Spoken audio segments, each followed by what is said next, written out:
Hola a todos, soy Camilo, posiblemente no me conocen, no importa, y este es el primer paso para mi suerte de experimento filosófico, supongo que filosófico. Y ahora quiero probar unas tesis, unas teorías. La primera, bueno, ¿qué intento lograr con esto? Ojalá, primero que todo y accidentalmente en verdad, intentar expandir un poco el pensamiento filosófico, la reflexión filosófica entre los que vean el video, o que lo quiera ver, o no sé, no me importa.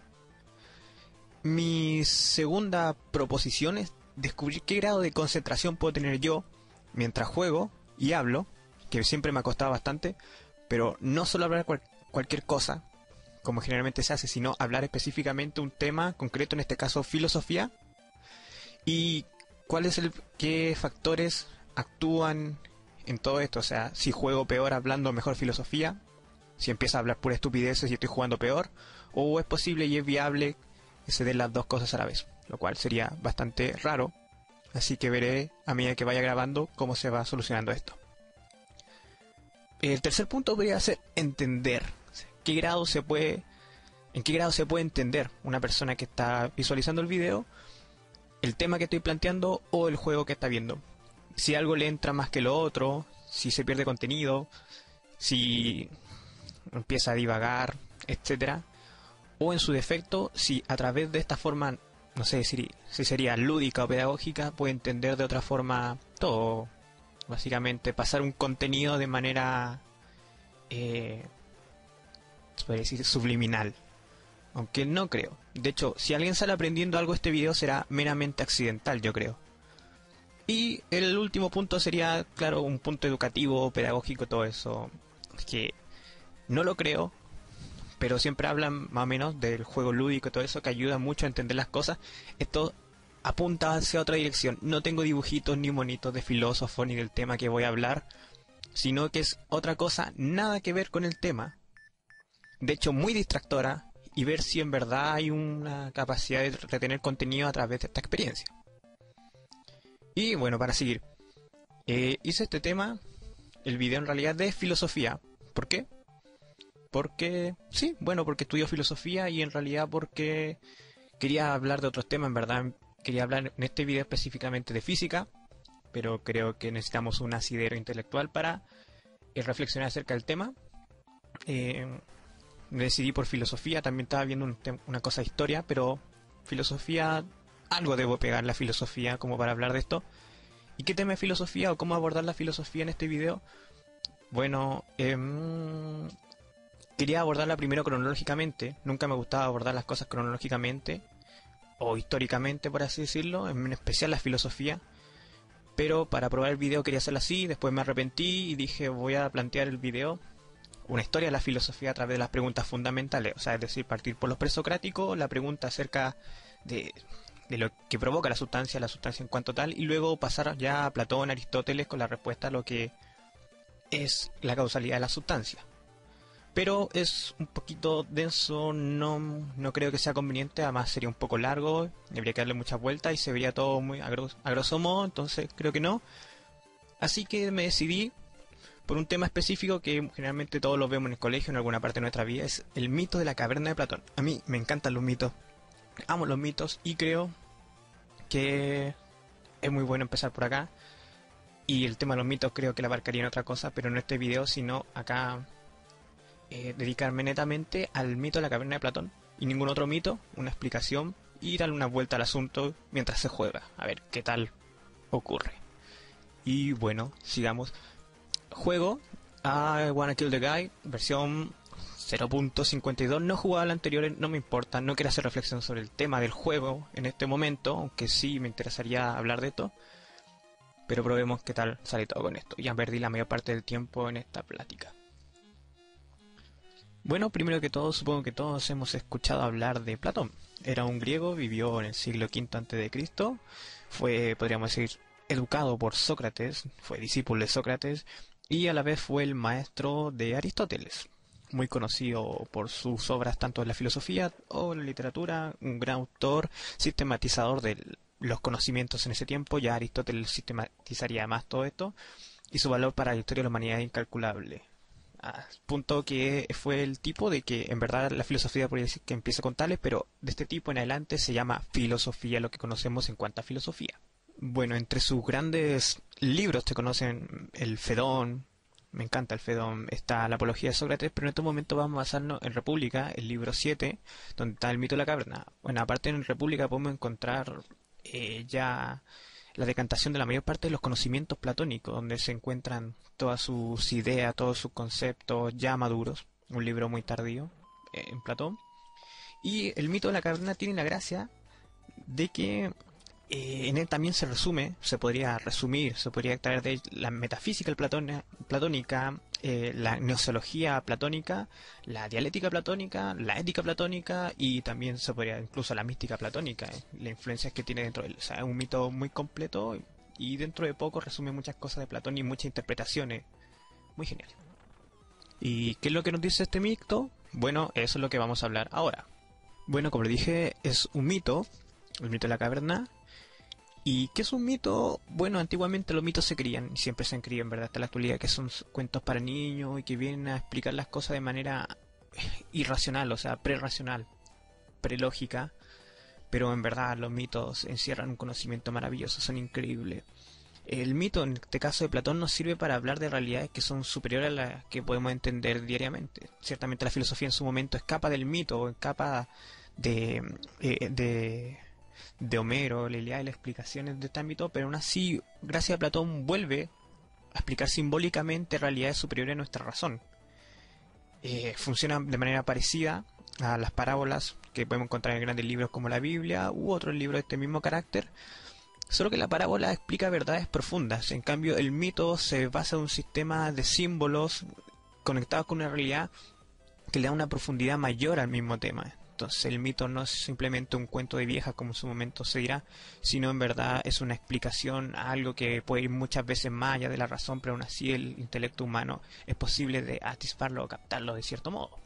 Es aquí donde ya Sócrates nos habla, nos intenta hacer imaginar acerca de una cueva, un lugar metido en la tierra, metido en la roca, no sé, muy profundo, oscuro, más o menos lúgubre, donde hay un grupo de hombres atados, tanto de las manos, de los pies, del cuello, y estos hombres están fijamente mirando el fondo de la cueva, a la pared. Detrás de estos hombres se encuentra una especie de muro, un muro que tiene 1 metro, o sea, supongo, no es tan alto, muy parecido a los que usan en la obra de teatro con títeres. Sobre este muro hay un fuego, y frente a entre el muro y el fuego, hay una especie de criaturas, hombres, no sé qué puedan ser, que llevan cosas en las manos, objetos en las manos, y gracias al fuego se proyecta una sombra. Esta sombra se proyecta en la pared interior, donde están mirando los hombres atados, y la gente mira estas sombras, escucha también los ecos, las reverberaciones de las cosas que están hablando los tipos que llevan estos objetos, y se les hace aparecer que la realidad, que todo lo que conocemos, que la realidad en cuanto tal es básicamente las sombras que están al final de la cueva, junto con los ecos que a veces escuchan. Y claro, también nos habla ya después de eso, no sé cómo, pero Sócrates nos dice, imagínense que uno de estos hombres se libera, se saca las cadenas, no sé cómo se sacará de las cadenas, y empieza un terrible y doloroso viaje, supongo, para intentar salir fuera de la cueva. Instintivo, de cierto modo, buscando un poco el aire, buscando la luz. Esa liberación, sale de la cueva y se encuentra allá con el sol, con la naturaleza, con un montón de cosas, y se da cuenta que en verdad esa era la verdadera realidad última, la realidad en cuanto a realidad, y no la que había experimentado durante todo este tiempo dentro de la cueva. Bueno, aquí entonces ya se puede ver una línea que divide estos dos tipos de mundo. Primero tenemos dentro de la cueva el mundo sensible, que es en el que estamos generalmente nosotros, la cotidianidad, y hay otro mundo fuera de esta caverna que es un mundo inteligible, inteligible por la razón. Ahora, es complicada la palabra inteligible, intento hacer esto lo menos complicado terminológicamente en las palabras, así que inteligible viene a ser aquello que es aprendible por la inteligencia, por así decirlo. Muchas veces se da esa concepción de que lo inteligible se confunde con lo ininteligible, o sea, lo que no se puede entender, aquella realidad ulterior, desconocida, que escapa a la razón. No, Platón no viene a decir que estas cosas, estas realidades que están más allá afuera de la cueva son ininteligibles, o sea, inteligibles, que se pueden entender no a través de los sentidos, sino a través de la razón, y la palabra el concepto de inteligir, entender, en griego muy complicado. Acá generalmente Platón ocupaba la palabra nous, y la palabra nous viene a ser como una intuición espiritual, por así decirlo. Es una capacidad, una potencia humana que está dentro de todos nosotros de poder aprender, no necesariamente a través de los sentidos, sino que a tener conocimientos de ciertas cosas superiores a lo material a través de la razón. Eso viene a ser el nous, aunque sigue siendo un término complicado para darle vuelta. Bueno, volviendo a la cueva, están los tipos ya donde ven que las sombras son la verdad, son la realidad que ellos tienen, y vemos claramente cómo se ve una limitación alegórica de la realidad y el estado actual del hombre. Aquí se pueden tomar como dos caminos para entenderla. Uno puede ser el que ya hemos visto, el que me gusta, que viene a ser como la realidad total del hombre, el hombre en el mundo, un hombre preso en un mundo material, o también una ignorancia en el ámbito educacional, ya que esta realidad que vemos cotidianamente la absolutizamos y la vemos como un todo. O sea, todo lo que vemos cotidianamente, todo lo material, estas sombras que vemos cada día son la única realidad y no existe nada superior a eso, cosa que es lo que Platón, a través de los mitos y a través de toda su filosofía, intenta hacernos reconsiderar, que hay una verdad ulterior y en este caso otro mundo más allá afuera, mucho más lindo y mejor que este.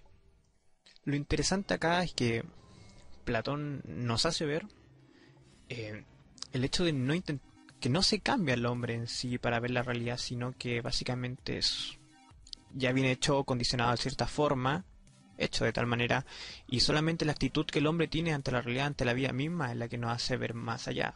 O sea, equilibrarse estas cadenas de alguno u otro modo y empezar a mirar hacia arriba, hacia la salida de la cueva, para mediante ese proceso encontrar ese grado de libertad y sabiduría y conocimiento de la verdad. Los hombres que están allá abajo, que están viendo estas sombras de las cosas que podrían ser realidades, pero siguen siendo sombras, crecieron de ese modo. Aquí podemos volver a una interpretación educativa, pedagógica, no sé cómo decirlo, del mito de la caverna, donde podríamos decir el hombre nace de esta forma, somos condicionados en un mundo que nos obliga a pensar de cierta forma, a entender las cosas de cierta forma, y estamos encadenados a esto. Ya en la caverna hay gente que empieza a decir cosas muy inteligentes acerca de la sombra, empieza a decir verdades de la sombra, dice esta sombra es más grande, esta sombra es más chica, esta sombra viene antes o después, y la gente empieza a reconocer que en este hombre hay cierto grado de conocimiento, un conocimiento que de cierto modo es falso, ya que está dando conocimiento de las sombras, que son sombras nomás, no son la realidad de las cosas, y la gente entre ellos mismos empieza a decir este es el más inteligente de nosotros, lo nombramos como un líder, como un sabio del mundo de las sombras. Podría ser un ataque a este grupo de filósofos, no recuerdo el nombre, cómo se llaman estos tipos, ahí lo escribiré en su momento, pero básicamente también nos muestra una realidad en la que estamos cotidianamente, donde nosotros nombramos líderes, nombramos presidentes. No es un ataque a la democracia, ni mucho menos, pero la pregunta acerca de quiénes son los verdaderos dueños de la caverna, de este mundo. Nosotros elegimos a través de ciertos medios los que son mejores entre nosotros muchas veces para que gobiernen.